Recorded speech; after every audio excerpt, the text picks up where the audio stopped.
Hello guys, welcome to my YouTube channel. तो आज अपन start करेंगे मोल संकल्पना।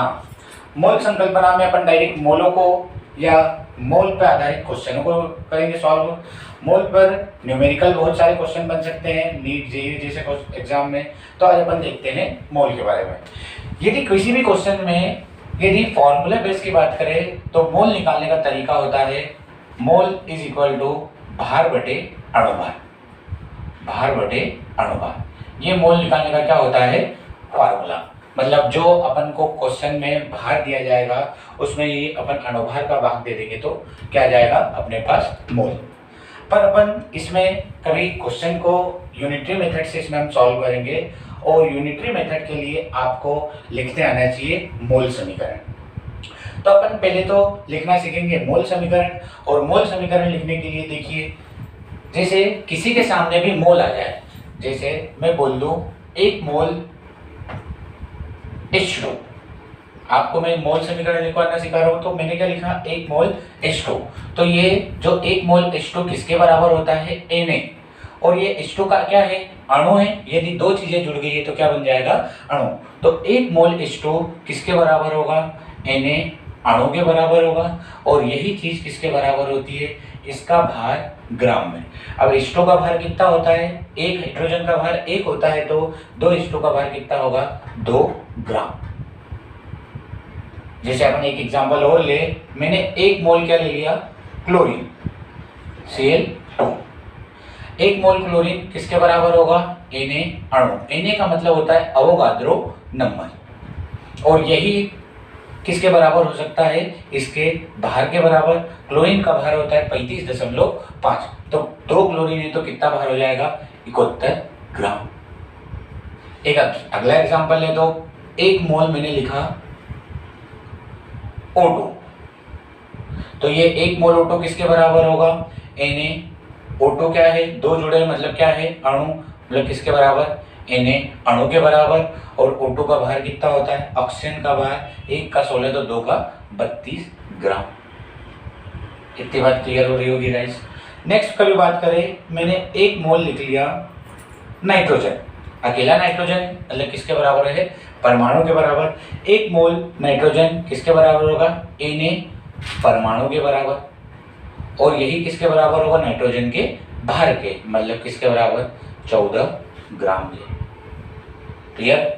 1 मोल आगे बात करें तो मैंने ले लिया HNO3। तो 1 मोल HNO3 किसके बराबर होगा Na, अणु के बराबर। और यही चीज किसके बराबर होगी, इसके भार के बराबर। हाइड्रोजन का भार 1, नाइट्रोजन का भार 14 और ऑक्सीजन 3 है तो 1 का भार 16 तो 3 का 48, मतलब टोटल को जोड़ दे तो अपन कितना होगा 63 ग्राम। मतलब Na का मतलब होता है अवोगाद्रो नंबर, और जिसका जो मान होता है वो होता है फिक्स 6.02 गुणा 10 की घात 23। या तो अणु के बारे में बात होगी इसकी, या तो परमाणु के बारे में बात होगी, या आयन के बारे में बात होगी। मोल के समीकरण का भी मोल क्वेश्चन, मोल पे आधारित आपको यदि क्वेश्चन आए तो सबसे पहला काम आपका उसका क्या लिखना पड़ेगा, आपको मोल समीकरण। जैसे और कभी क्वेश्चन, एक और एग्जांपल जैसे बोलूं 1 मोल Na प्लस क्या है आयन है, तो ये किसके बराबर होगा Na, आयन के बराबर। अब परमाणु अणु की नहीं बात कर रहा हूं, Na आयन के, और इसका भार कितना होगा 23 ग्राम। यहाँ पर कुछ क्वेश्चन आपको दे रहा हूँ, इसको आप प्रैक्टिस करना। आप यदि मेरे वीडियो को देख रहे हो तो कॉफी लेके रहिएगा, लिखते रहिएगा। 1 मोल H2SO4 के बारे में आप मोल समीकरण लिखना, और 1 मोल C6H12O6 के बारे में मोल समीकरण लिखना। अब इस पर आधारित करते हैं अपन क्या, क्वेश्चन की प्रैक्टिस। क्वेश्चन की प्रैक्टिस करते हैं। जैसे मेरा फर्स्ट क्वेश्चन आपके लिए मैंने लिखा कि 4 मोल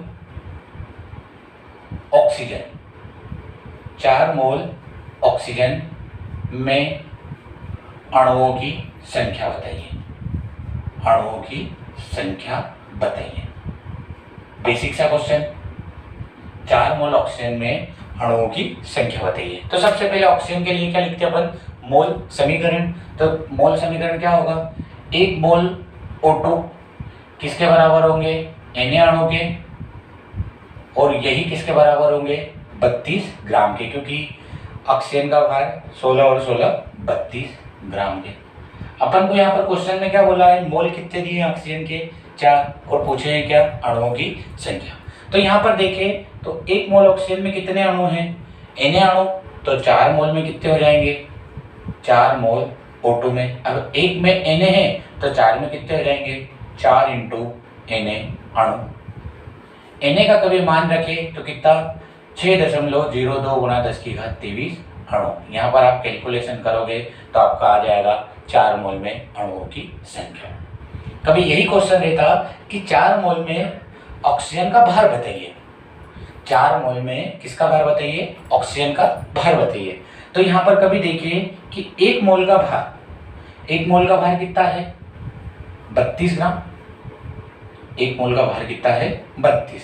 अपन को 1 का पता है, जितना पूछा है उसका क्या कर दो, गुणा। तो अपन को कितने मोल का निकालना है, 4 मोल का भार निकालना है, मतलब 32 गुणा में क्या कर दोगे, 4, 4 दूनी 8 और 4 तीरी 12, 128 ग्राम। ये कितने मोलों का है, 4 मोल का। एक और कभी क्वेश्चन बोलूं तो ऑक्सीजन के 1 ग्राम में कितने परमाणु हैं, अणु हैं। ऑक्सीजन के 1 ग्राम में कितने अणु हैं, एक अगला क्वेश्चन। तो यहाँ पर बोला है क्या, ऑक्सीजन के 1 ग्राम में कितने अणुओं की संख्या है। तो 32 ग्राम में कितने अणु हैं, Na अणु। 32 ग्राम में कितने अणु हैं, Na अणु, मतलब 6.02 गुणा 10⁻23 अणु है। तो 1 ग्राम में कितने अणु होंगे, ये चीज 32 कहाँ जाएगा, नीचे, मतलब Na/32 अणु। यहाँ पर आप कैलकुलेशन करके 1 ग्राम का क्या निकाल सकते हो, आंसर। इतनी गाइस बात क्लियर है। तो नेक्स्ट क्वेश्चन और देखते हैं अपन। अगला क्वेश्चन है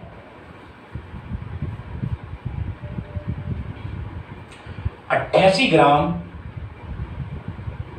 CO2 में मोलों तथा अणुओं की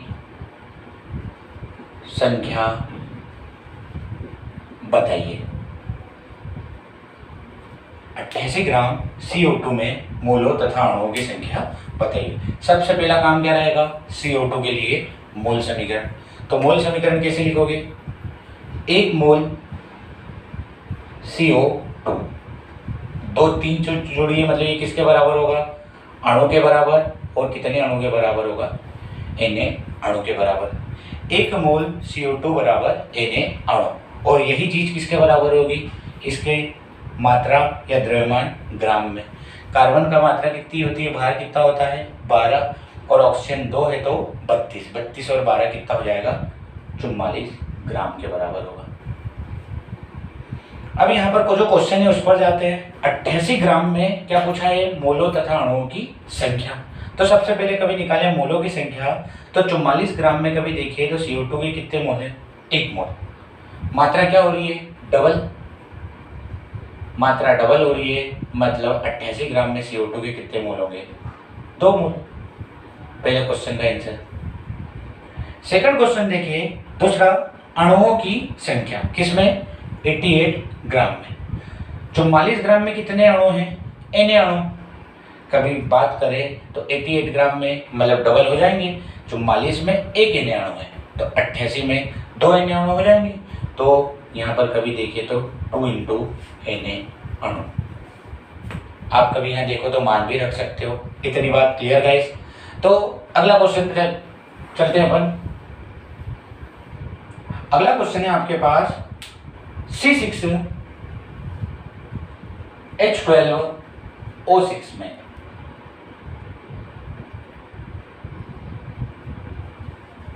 मोल समीकरण तथा CHO के परमाणुओं की संख्या बताइए। परमाणुओं की संख्या बताइए। क्वेश्चन क्या है, C6H12O6 के लिए क्या लिखना है अपन को, मोल समीकरण, तथा इसी क्वेश्चन में कार्बन, हाइड्रोजन व ऑक्सीजन के परमाणुओं की संख्या बताना है। तो वही स्टार्ट करते हैं। मैंने कितना मोल लिया, 1 मोल C6H12O6 अणु है, तो ये किसके बराबर होगा? Na अणु के बराबर। और यही चीज किसके बराबर होगी? इसकी मात्रा भार में ग्राम के बराबर। इसकी भार जो होता है वो होता है 180 ग्राम। और कभी मोल समीकरण को और आगे बढ़ाया जाए तो यही मात्रा कभी बोल दे NTP natural temperature and pressure और STP standard temperature and pressure, पर ये मात्रा किसके बराबर होगी? 22.4 लीटर की। तो ये C6H12O के लिए क्या लिखा? मोल समीकरण। अब कभी बात करें तो इसमें इसको और आगे बढ़ाए तो इधर देखो, यहाँ पर कार्बन के कितने मोल दिख रहे हैं? 6 मोल कार्बन। हाइड्रोजन के कितने मोल? 12 मोल हाइड्रोजन। और ऑक्सीजन के कितने मोल हैं? 6 मोल ऑक्सीजन। इधर अब इसको मोल समीकरण में अपन नीचे की तरफ बढ़ाएंगे। 6 मोल कार्बन, 12 मोल हाइड्रोजन और 6 मोल ऑक्सीजन। 1 मोल कार्बन में कितने परमाणु होंगे? Na परमाणु। तो 6 मोल में कितने होंगे? 6 गुणा Na परमाणु। अपन को क्या पूछा है? कार्बन, हाइड्रोजन, ऑक्सीजन के परमाणुओं की संख्या। तो कार्बन के परमाणुओं की संख्या क्या हो गई? 6 × Na परमाणु। आप यहाँ चाहे तो गुणा करके आंसर बता सकते हैं। अगला, 1 मोल हाइड्रोजन में कितने परमाणु? Na परमाणु। तो 12 में 12 × Na परमाणु। अगली बात करें तो 6 मोल मतलब 1 मोल में कितने Na? तो 6 में 6 × Na परमाणु। इतनी बात क्लियर। नेक्स्ट बात करें तो ये मोल की कभी मोल समीकरण लिखते हैं तो भार के भी बराबर होता है। अब भार के बराबर होता है तो एक कार्बन का भार कितना होता है? 12। तो 6 का भार कितना होगा? 72 ग्राम। यहाँ पर कभी बात करें एक का भार कितना होता है? 1। तो 12 का 12 ग्राम। और यहाँ पर कभी बात करें एक का भार कितना होता है? ऑक्सीजन का 16। तो 6 का कितना हो जाएगा? 96 ग्राम। यहाँ से क्वेश्चन बहुत तरीके के बनते हैं। जैसे यही क्वेश्चन में बोलता वो कि यदि कार्बन के 12 मोल लिए जाए तो हाइड्रोजन के कितने मोलों की संख्या लगेगी? यदि ग्लूकोज के एक अणु में कार्बन के कितने मोल रखे जाए? 12 मोल कार्बन, तो हाइड्रोजन के कितने मोल? तो यहाँ पर देखें तो हाइड्रोजन के मोल कार्बन से डबल है। अब 6 पर कितने हाइड्रोजन लग रहे हैं? 12। तो 12 कार्बन पर कितने हाइड्रोजन लगेंगे? 24 मोल। सेम टू सेम, जितने कार्बन के मोल होंगे उतने ही किसके हैं? ऑक्सीजन के। मतलब 12 मोल कार्बन, 12 मोल ऑक्सीजन और 24 मोल हाइड्रोजन। यहीं पर कभी बात करें तो ये परमाणुओं के भी बराबर होंगे। 12 मोल में कभी कार्बन देखे तो कितने परमाणु होंगे? 12 × Na परमाणु। हाइड्रोजन दिखे तो 24 × Na परमाणु। और इधर 12 × Na परमाणु। यहाँ भी चाहे तो इसको डबल करके अपन आंसर बता सकते हैं। और आगे भी देखिए तो ये एनटीपी पर और एसटीपी पर बात करें तो ये किसके बराबर होगा? 22.4 लीटर के। इतनी बात क्लियर है। और ये एक मोल का एक चार्ट है जहाँ से क्वेश्चन बहुत तरीके के बन सकते हैं और आपको आना चाहिए। ठीक है गाइस, इसके बाद की जो नेक्स्ट बातें रहेगी मोल पे जो और अच्छे तरीके के जो क्वेश्चन पैटर्न बनेगा उसको समझाया जाएगा। इतना मोल समीकरण आज जो आपको पढ़ाया है और ये कुछ वर्क दिया है और एक थोड़ा सा 1-2 क्वेश्चन और दे देता हूँ, इसको आप करिएगा घर और फिर मुझे बताइएगा। मिलते हैं फिर अपन एक क्वेश्चन में लिख देता हूँ। 4th क्वेश्चन, Na2CO3 के 5 मोलों में अणुओं की संख्या तथा इसका भार निकालिए।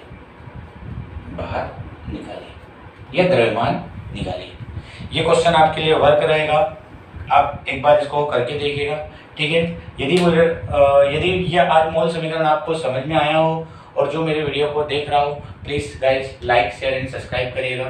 ठीक है, थैंक यू।